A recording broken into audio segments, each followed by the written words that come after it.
आज का यह वीडियो ध्यान में आने वाली विभिन्न बाधाओं और विघ्नों पर आधारित है। ध्यान का अभ्यास करने वाले व्यक्ति को कई तरह की रुकावटों का सामना करना पड़ता है, लेकिन जो ध्यान करते ही नहीं हैं, उनके लिए ये बाधाएं कोई मायने नहीं रखती। परंतु यदि ध्यान न कर पाने के कारणों पर विचार करें, तो पता चलेगा कि इन्हीं विघ्नों के चलते कई लोग ध्यान से दूर रहते हैं। ध्यान केवल सन्यासियों के लिए नहीं है, बल्कि यह हर व्यक्ति के लिए लाभकारी है। जैसे आप अपने भौतिक शरीर को स्वस्थ और सक्रिय रखने के लिए व्यायाम करते हैं, वैसे ही आपके सूक्ष्म शरीर को भी सशक्त बनाए रखने के लिए ध्यान आवश्यक है। यह सोचना गलत होगा कि ध्यान केवल वही करें जो आध्यात्मिक साधना में लीन हैं।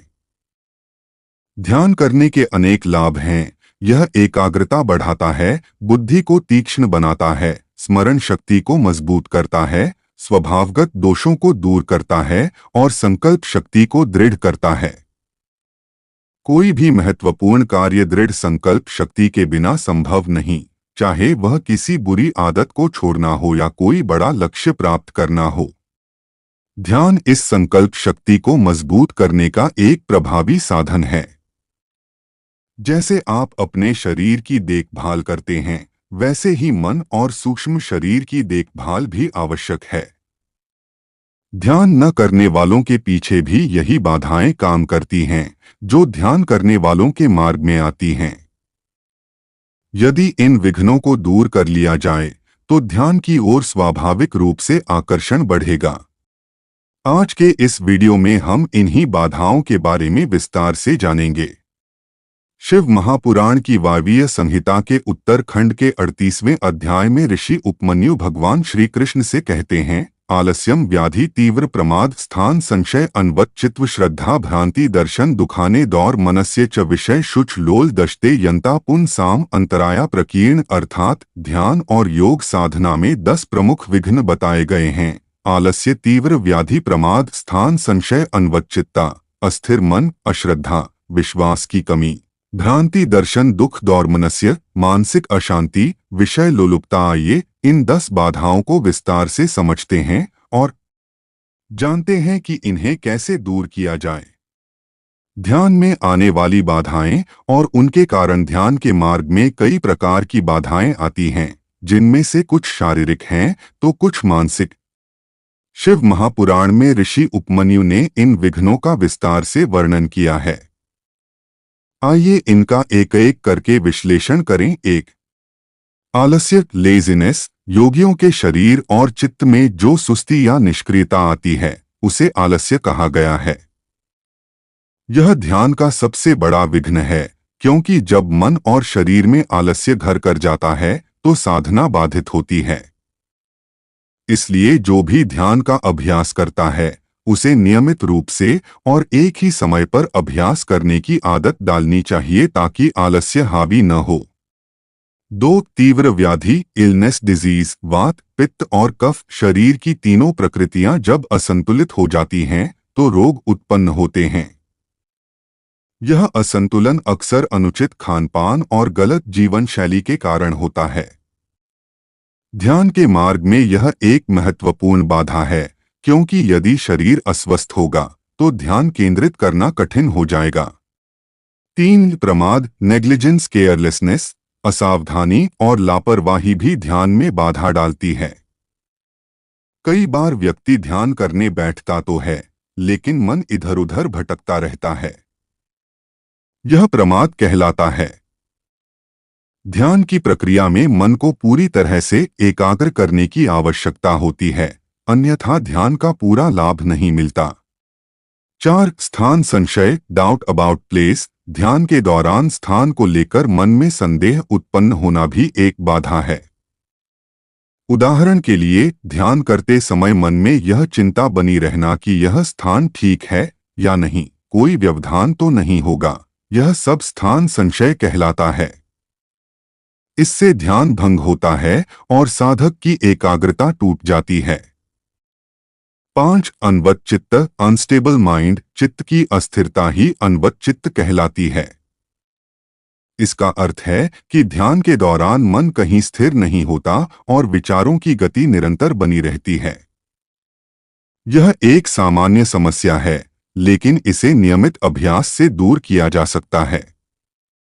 6. अश्रद्धा, लैक ऑफ फेथ। योग मार्ग में भाव रहित यानी अनुराग शून्य वृत्ति। यदि ध्यान और योग के प्रति श्रद्धा ही समाप्त हो जाए तो यह एक बड़ी बाधा बन जाती है। कई लोग शुरू में ध्यान करते हैं, लेकिन समय के साथ उनका विश्वास कम होने लगता है। इसका कारण बाहरी प्रभाव, मन की चंचलता और कभी-कभी खुद की गलतियां भी हो सकती हैं। 7. भ्रांति दर्शन, डिल्यूजनल परसेप्शन। विपरीत भावना से युक्त बुद्धि को भ्रांति कहते हैं। ध्यान के दौरान गलतफहमियां और नकारात्मक विचार भी एक प्रमुख विघ्न हैं। कभी-कभी व्यक्ति जो सही है उसे भी गलत समझने लगता है और यह भ्रांति उसकी साधना में रुकावट डालती है।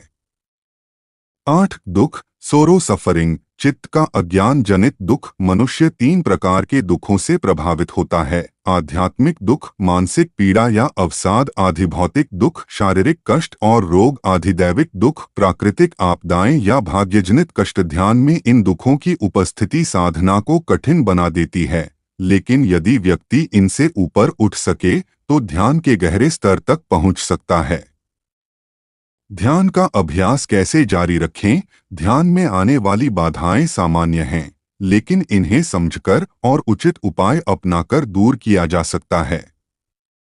नियमितता बनाए रखें। प्रतिदिन एक ही समय पर ध्यान करें। आहार और दिनचर्या पर ध्यान दें। संतुलित खानपान और स्वस्थ जीवन शैली अपनाएं।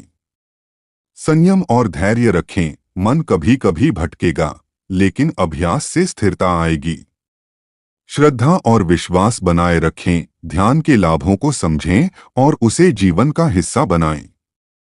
अगर इन बाधाओं को पहचानकर दूर किया जाए तो ध्यान के माध्यम से जीवन में गहरा संतुलन और आंतरिक शांति प्राप्त की जा सकती है।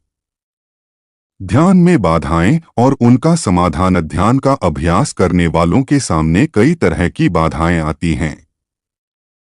शिव महापुराण में ऋषि उपमन्यु ने 10 प्रमुख विघ्नों का उल्लेख किया है जो ध्यान साधना को बाधित करते हैं। यदि इन बाधाओं को दूर कर लिया जाए तो ध्यान सहज और प्रभावी हो सकता है। आइए इन विघ्नों को विस्तार से समझते हैं। न दौर्मनस्य, मेंटल डिस्टर्बेंस। इच्छा विघात, जम शोभ दौर्मनस्य प्रते विषय शु विचित्र शु विभ्रम तत्र लोल। जब किसी इच्छा की पूर्ति नहीं होती तो मन में जो पीड़ा और क्षोभ उत्पन्न होता है उसे दौर्मनस्य कहते हैं। जब व्यक्ति अपनी इच्छाओं के अनुरूप परिस्थितियां नहीं बना पाता तो चित्त अशांत हो जाता है और ध्यान बाधित होने लगता है।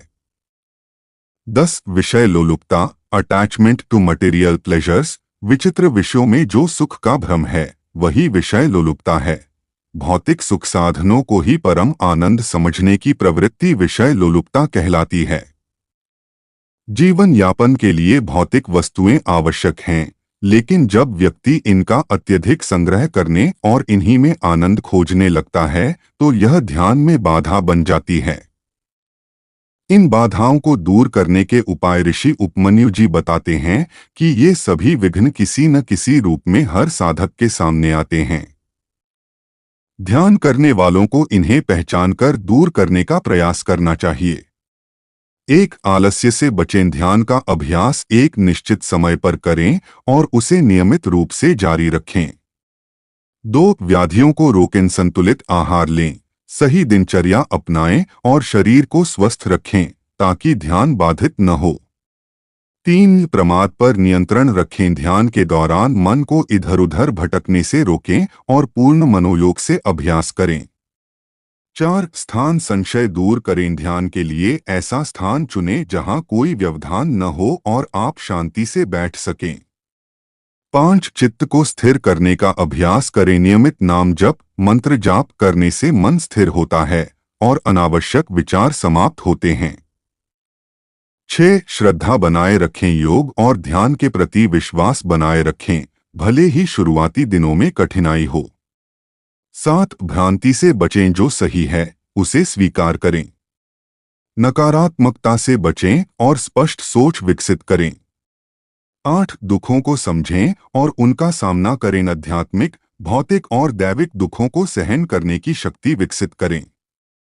9 इच्छाओं पर नियंत्रण रखें। अगर कोई इच्छा पूरी न हो तो उसे सहन करना सीखें ताकि मन अशांत न हो। 10 विषय लोलुपता से बचें। भौतिक सुखों के प्रति अतिआसक्ति न रखें। ध्यान भौतिक संसार से परे जाने की प्रक्रिया है, इसलिए आंतरिक परिवर्तन पर ध्यान दें। ध्यान का वास्तविक उद्देश्य ध्यान केवल साधुओं और सन्यासियों के लिए नहीं है, बल्कि यह हर व्यक्ति के लिए लाभकारी है। जैसे हम अपने शरीर की देखभाल के लिए व्यायाम करते हैं, वैसे ही ध्यान हमारे मानसिक और आत्मिक स्वास्थ्य को मजबूत करता है। जो व्यक्ति ध्यान नहीं कर पाते, उनके जीवन में कहीं न कहीं यही 10 विघ्न बाधा बन रहे होते हैं। और जो ध्यान कर रहे हैं, उन्हें भी ये विघ्न परेशान करते हैं। यदि हम इन्हें पहचानकर दूर कर लें, तो ध्यान की गहराइयों तक पहुंच सकते हैं और आत्मिक शांति प्राप्त कर सकते हैं। ध्यान की बाधाएं और उनकी प्राप्ति का रहस्य ध्यान बाहरी परिवर्तनों पर निर्भर नहीं करता, बल्कि यह पूरी तरह से आंतरिक प्रक्रिया है। इसलिए किसी भी बाहरी बदलाव से विशेष लाभ नहीं होगा। ध्यान की सफलता के लिए आवश्यक है कि व्यक्ति भीतर की बाधाओं को समझे और उन्हें दूर करे। यदि आप ध्यान करते हैं या नहीं भी करते, फिर भी यदि ये विघ्न आपके जीवन में मौजूद हैं, तो उन्हें दूर करने का उत्तरदायित्व आपका ही है। कई लोग यह सोच सकते हैं कि ध्यान की इस साधना में इतनी मेहनत करने की क्या आवश्यकता है? इसका क्या लाभ होगा? इसका उत्तर स्पष्ट है। ध्यान के लाभ: एकाग्रता में वृद्धि। ध्यान से मन स्थिर और एकाग्र होता है। बुद्धि और स्मरण शक्ति का विकास। ध्यान करने से विचार शक्ति और कल्पना शक्ति तीव्र होती है। निर्णय लेने की क्षमता बढ़ती है। व्यक्ति सही निर्णय लेने में सक्षम होता है। मानसिक शांति प्राप्त होती है। आज की भागदौड़ भरी जिंदगी में ध्यान मानसिक शांति प्रदान करता है। अब ऋषि उपमन्यु आगे बताते हैं कि जब साधक इन सभी बाधाओं पर विजय प्राप्त कर लेता है, तब उसे दिव्य उपसर्ग, डिवाइन ऑब्स्टेकल्स, का अनुभव होता है। दिव्य उपसर्ग, उच्चस्तरीय बाधाएं। जब कोई योगी ध्यान के 10 विघ्नों को पार कर लेता है, तो अगला चरण दिव्य विघ्नों का होता है। ये विघ्न भले ही दिव्य हों, लेकिन वे भी ध्यान के अंतिम लक्ष्य में बाधा बन सकते हैं। इन दिव्य विघ्नों को सिद्धियों के सूचक कहा गया है। ऋषि उपमन्यु बताते हैं कि इन दिव्य विघ्नों को उपसर्ग कहा गया है, जो साधक की योग शक्ति के अपव्यय, एनर्जी डिसिपेशन, का कारण बनते हैं। जब व्यक्ति इन सिद्धियों को स्वीकार कर लेता है, तो उसकी योग शक्ति घटने लगती है और वह अपने मूल उद्देश्य, भगवत प्राप्ति, से भटक सकता है। 6 प्रकार की दिव्य सिद्धियां: प्रतिभा, डिवाइन इंट्यूइशन। व्यक्ति को भविष्य के बारे में पूर्वाभास होने लगता है। श्रवण, डिवाइन हियरिंग। दूरस्थ ध्वनियों को सुनने की क्षमता प्राप्त होती है। वार्ता, डिवाइन कम्युनिकेशन। दैवीय आत्माओं से संवाद करने की शक्ति। दर्शन, डिवाइन विजन। अदृश्य लोकों या दिव्य रूपों के दर्शन होने लगते हैं। आस्वाद, डिवाइन टेस्ट। अद्भुत स्वादों का अनुभव होता है। वेदना, डिवाइन सेंसेशन। शरीर में विशेष ऊर्जा और संवेदनाएं उत्पन्न होती हैं। ये सभी अनुभव साधक को भौतिक और लौकिक रूप से आकर्षित कर सकते हैं, लेकिन यदि वह इन्हें स्वीकार कर लेता है, तो उसकी योग शक्ति घटने लगती है। इसलिए इन्हें विघ्न कहा गया है। ध्यान को स्थिर करने के उपाय: प्राणायाम का अभ्यास करें। ध्यान से पहले कुछ मिनट अनुलोम विलोम करें, इससे एकाग्रता बढ़ती है। सही ध्यान केंद्र चुनें। नासिका अग्र, आज्ञा चक्र, मूलाधार चक्र या हृदय चक्र पर ध्यान केंद्रित करें। नियमित साधना करें, आलस्य से बचें और प्रतिदिन एक निश्चित समय पर ध्यान करें। सिद्धियों के प्रभाव से बचें। किसी भी प्रकार की योग शक्ति का दुरुपयोग न करें। अंतिम लक्ष्य को न भूलें। यदि आपका उद्देश्य भगवत प्राप्ति है तो इन बाधाओं से सावधान रहें। ध्यान केवल मानसिक शांति के लिए नहीं बल्कि आत्मिक उन्नति के लिए भी आवश्यक है। पहले 10 विघ्नों को पार करना कठिन हो सकता है, लेकिन यदि आप उन्हें दूर कर लेते हैं तो ध्यान की शक्ति अपने आप बढ़ने लगती है। हालांकि उच्च स्तर पर भी कुछ दिव्य विघ्न होते हैं जो साधक को अपने मार्ग से भटका सकते हैं। इसलिए यदि आपका अंतिम लक्ष्य आध्यात्मिक उत्थान है तो आपको इन दिव्य बाधाओं से भी बचना होगा। ध्यान को एक साधना के रूप में अपनाएं और उसे नियमित रूप से करें, तभी आपको इसका वास्तविक लाभ मिलेगा। यदि आपके कुछ सवाल हैं या आपकी कोई जिज्ञासा है तो आप हमें कमेंट में लिख सकते हैं। हम आपके सवालों का उत्तर एक वीडियो के माध्यम से देंगे।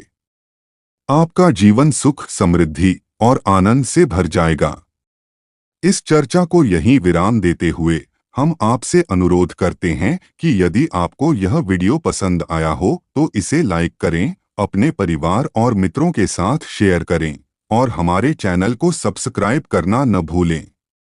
अपने अनुभव नीचे कमेंट सेक्शन में जरूर साझा करें। साथ ही मन से ओम नमः शिवाय और हर हर महादेव लिखना न भूलें। यदि आपको कोई विशेष अनुभव या संकेत मिला हो या आपके मन में कोई प्रश्न हो तो हमें जरूर बताएं। आप सभी को ढेर सारी शुभकामनाएं। हमेशा सकारात्मक रहें और अपनी आत्मा की दिव्य ऊर्जा से अपने जीवन को सुंदर बनाएं। अगले वीडियो में फिर मिलेंगे। तब तक ध्यान रखें और एक आध्यात्मिक और सार्थक जीवन जिएं। ओम नमः शिवाय। हर हर महादेव। धन्यवाद।